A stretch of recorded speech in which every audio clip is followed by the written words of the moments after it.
When we got the Ofsted judgement, obviously you never quite know what the inspectors are going to see on the day in which they come, and actually for us it was a very unusual day because there wasn't any ordinary classroom teaching going on. We'd organised to have an arts day in school, and then when we got the call that the inspectors were coming, we decided we would go ahead because the sorts of arts days and whole school events that we run are the best showcase, we felt, for our children, for our staff. So we were very, very pleased obviously then to get the outstanding judgement. It was a real exciting day when the Ofsted inspector said for the staff that you are providing the best education. Some of the practice I've seen here is the most outstanding I've seen nationwide in assessment, in early years practice in particular. And what that Ofsted judgement meant to us as a school was that actually here we had encapsulated something really special.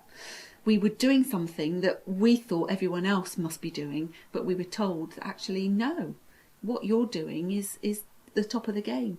You're doing something here, you're offering something here for the children that actually other schools can only aspire to. And that gave us as a staff a real sense of pride and achievement that actually the things that we believed in and were putting into practice every day were the best aspirations that we could hope for the children.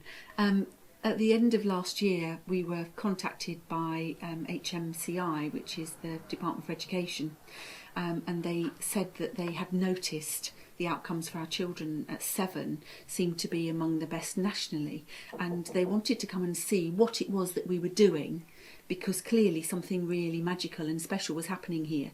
That led to us being used as a template school for the DFE, so there's information about us on their website, and they included us then in the school's white paper, which is the government's 5-year plan for education, and also a special booklet called Reading by 6, which detailed how 12 schools across the country were best at achieving the outcomes for literacy in children.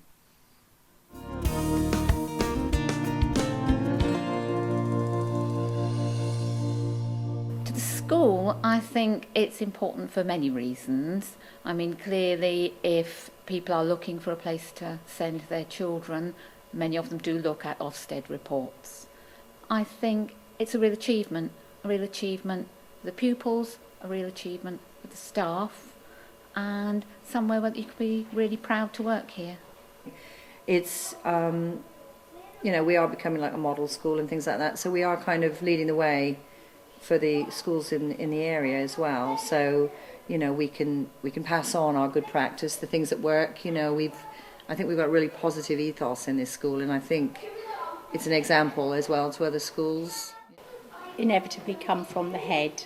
I mean, you do have to say really that Clare is quite an inspirational leader, and it's for everybody. It's for the teachers, the assistants, everybody in school, all the staff in school, and from the parents as well. They would all agree that actually she is an excellent leader.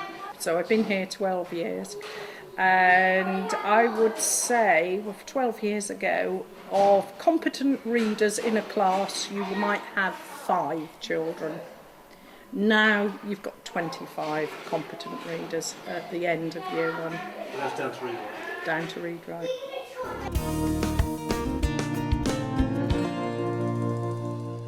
I think we'll now be looking at how we can very much develop those partnerships with other schools. If we're a model of good practice, then I think for the staff it's good to be able to share that with a wider network of schools. The government's got some quite exciting ideas about a network of teaching schools, and that means for the whole staff they can now be used to partner or mentor staff in other schools. That's really good for our sense of pride and for the staff here to know that actually what they're doing is supporting other staff, colleagues, but also it means that we're visiting other schools and bringing back fresh ideas.